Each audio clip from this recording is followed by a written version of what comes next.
The moment I stepped through that mahogany door, I knew I had made either the best decision of my life or the worst mistake imaginable. Eleanor Harrington's face twisted into a grimace, her eyes scanning my drugstore flats and simple dress, mentally labeling me worthless. She whispered to her son, Caleb, that I looked like the help who'd wandered in the wrong entrance. I heard it all. My name is Bella Montgomery. I'm 32, and for 14 months, I've kept a secret. Caleb thinks I'm a struggling assistant. In reality, I'm a senior software architect making $37,000 a month.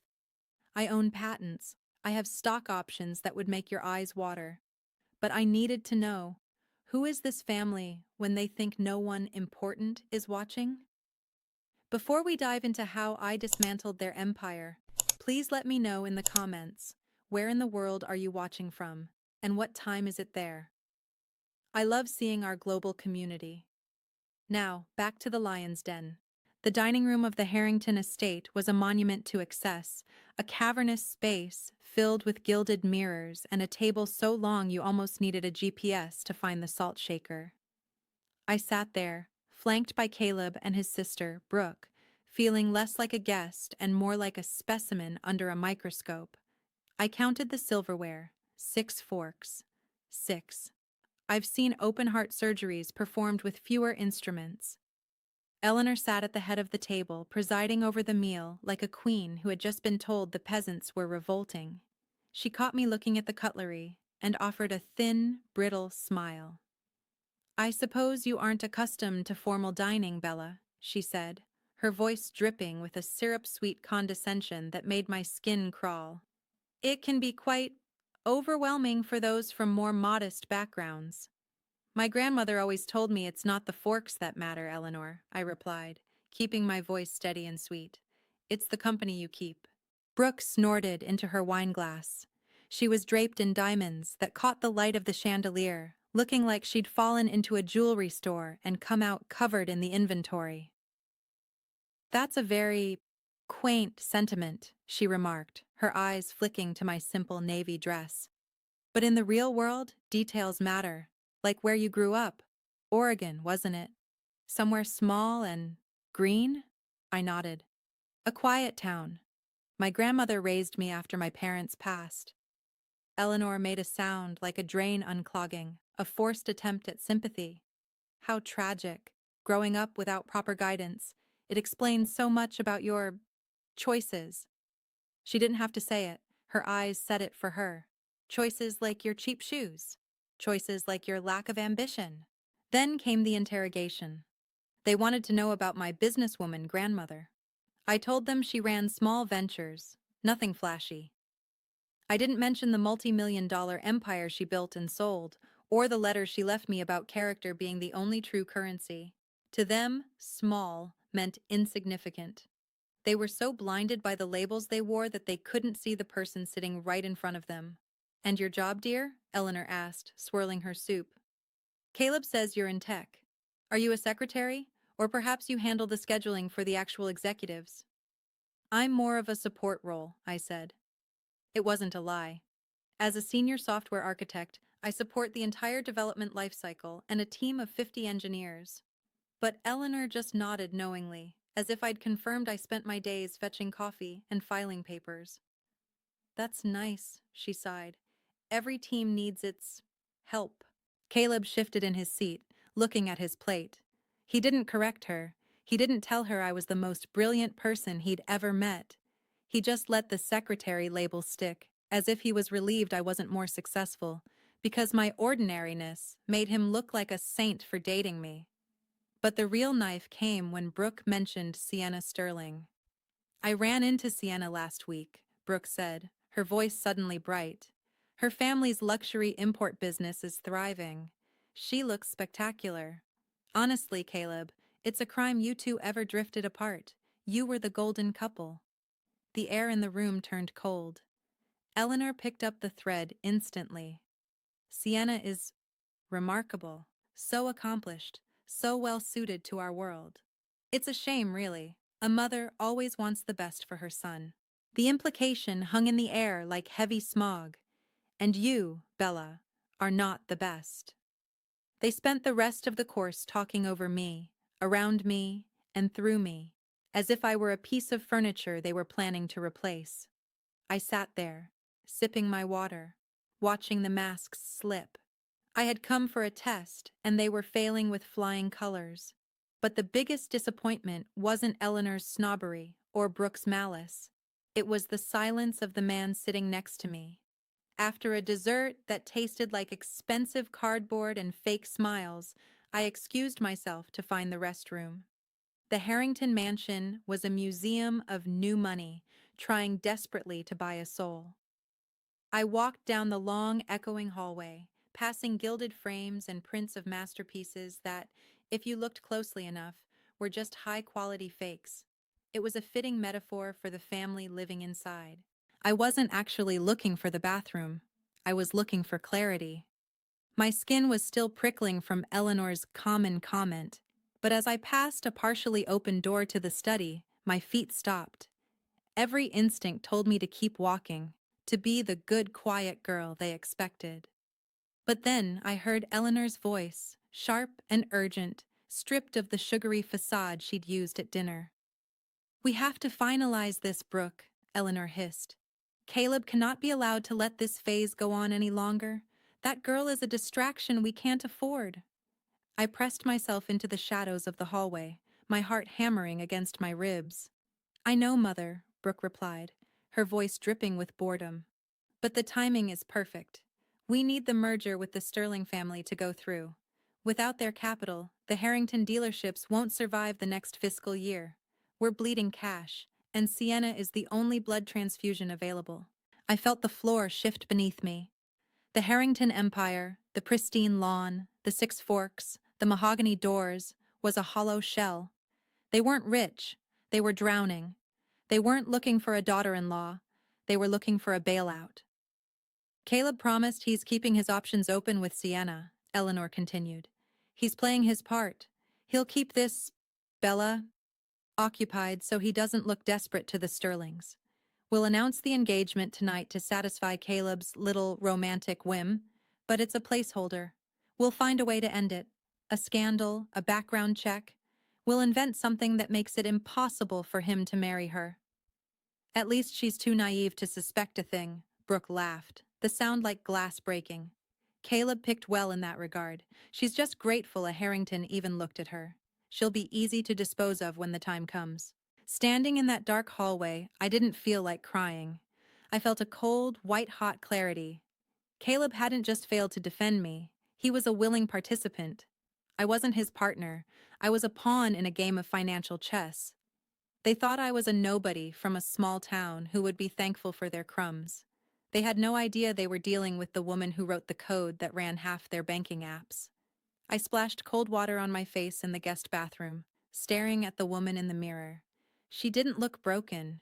She looked dangerous. My grandmother, Dorothy, always said that when someone underestimates you, they give you the gift of surprise. And the Harringtons? They had just handed me a nuclear weapon. I realized then that a simple confrontation wouldn't be enough. If I walked out now, they'd just tell Caleb I was unstable and move on to Sienna. No, if I was going to dismantle this house of cards, I would do it on my terms, in front of the only thing they actually cared about, their audience. I smoothed my navy dress, checked my modest ponytail, and walked back into the sitting room with a smile that would have fooled a polygraph. I found Caleb standing by the fireplace, looking nervous. Not because he loved me, but because he was about to sell me a lie. "Bella," he said, taking my hands, "there's something I want to ask you." He dropped to one knee. He produced a ring, large, flashy, and upon closer inspection, a stone so cloudy it looked like frozen dishwater. Behind him, Eleanor and Brooke were beaming like proud directors watching their lead actor hit his mark. I looked at the ring. I looked at the man who was keeping his options open with another woman while kneeling before me. And I said the one word that would give me the time I needed to destroy them all. Yes. The trap was set. But it wasn't for me. The 3 weeks following that sham of a proposal were a masterclass in performance.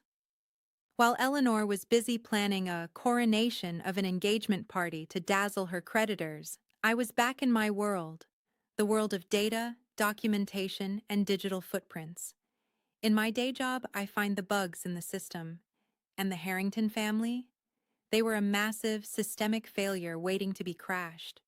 I spent my nights at my dual monitor setup, not as the naive secretary, but as the architect. I pulled public records, tracked the Harrington dealership's debt-to-equity ratios, and mapped out the embezzlement trail Brooke had left behind. She wasn't nearly as smart as she was arrogant. She'd been siphoning off marketing expenses to fund a wardrobe that her dying family business couldn't afford. But the hardest part was the surveillance. One evening, I told Caleb I was working late. Instead, I sat in my old Subaru across from a high-end bistro and watched through a long lens. I saw him with Sienna Sterling. I watched him take her hand. I watched him lean in with the same devoted look he'd given me just hours before. My heart didn't break. It hardened into a diamond. He wasn't just a weak man, he was a con artist in a tailored suit. The night of the party, the Harrington estate looked like a fairy tale. White silk tents, crystal chandeliers hanging from the trees, and a guest list that included every power player in the Pacific Northwest.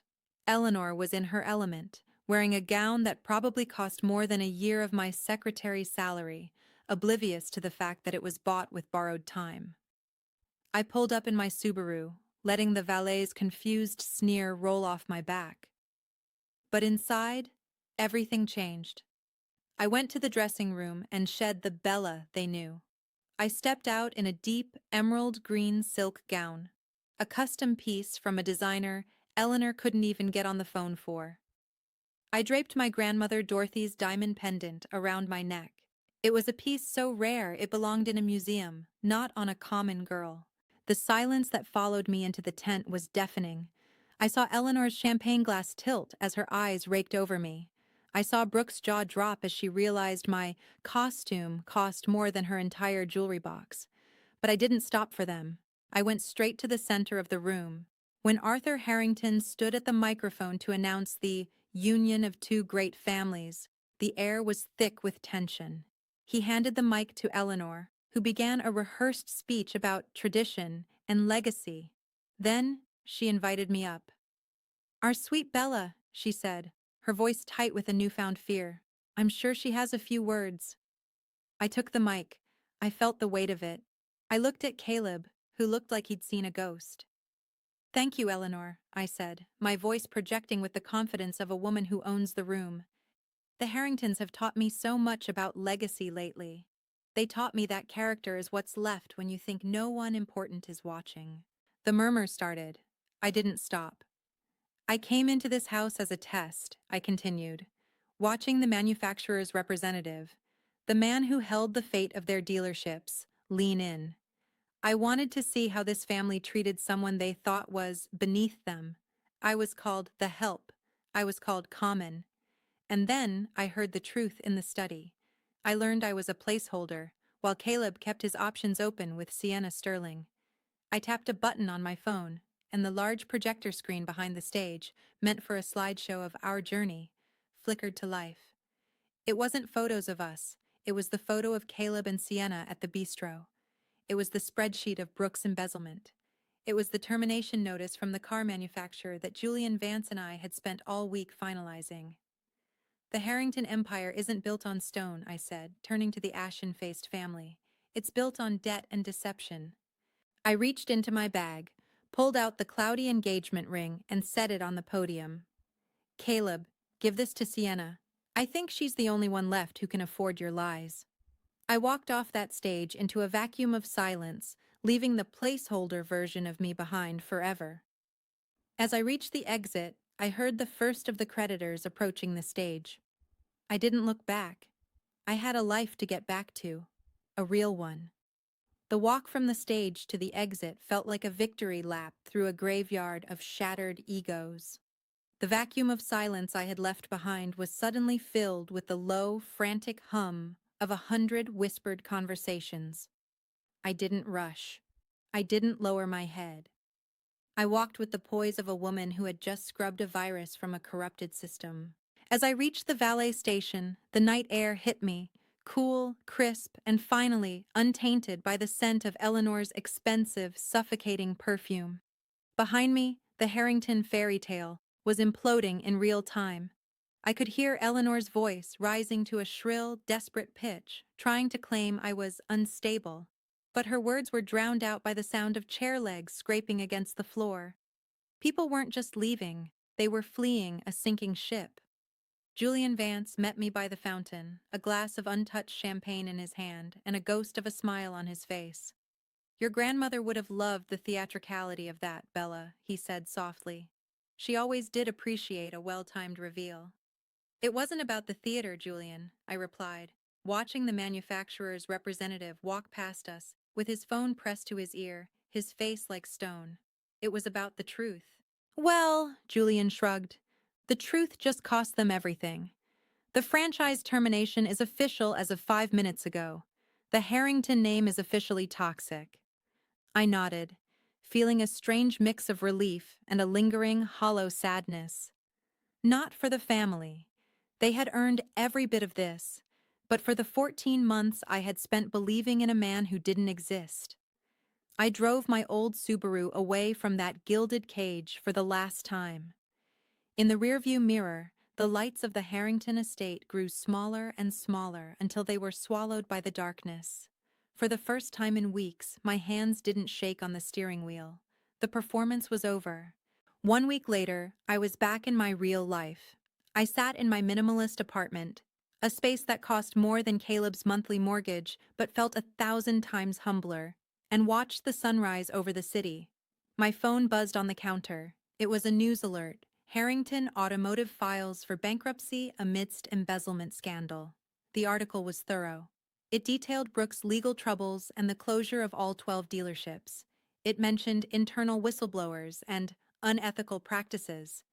My name wasn't in there. Julian had kept his word, ensuring the focus stayed on the Harringtons' own rot rather than the woman who had exposed it. I didn't want a medal. I just wanted my life back. Then came the text, the one I knew was coming. "Bella, please. Everything is falling apart. I made mistakes, but I love you. The thing with Sienna was just business." My mother forced my hand. "Can we talk? Just coffee?" I looked at the message, a final, pathetic attempt from a man who still thought he could negotiate his way out of a crisis of character. He still didn't get it. He thought business was an excuse for betrayal. He thought love was a tool for manipulation. I didn't type a response. I didn't send a scathing retort. I simply tapped the screen, blocked the number, and deleted the thread. Some ghosts don't deserve a haunting, they just deserve to be forgotten. I touched the diamond pendant at my throat, the one Dorothy had left me. She had lived a life of quiet power, teaching me that wealth is a tool, but character is the foundation. The Harringtons had a gold-plated foundation that had crumbled under the slightest bit of pressure. I had a foundation built on integrity, hard work, and the wisdom of a woman who knew that the most important things in life aren't for sale. I stood up, poured myself a fresh cup of coffee, and got ready for work. There were systems to build, problems to solve, and a future to write, this time on my own terms. The Harringtons believed money gave them the right to treat people as disposable, but they forgot one thing. Wealth can be lost in a day, but character is forever. I walked away that night with my head high, knowing my worth isn't defined by a bank account, but by the integrity my grandmother taught me. If this story reminded you to never judge a book by its cover, please hit that like button and subscribe to From My Heart for more powerful stories. What would you have done in Bella's shoes? Let me know in the comments below. Thank you so much for watching. Until next time, stay strong and stay true. Goodbye.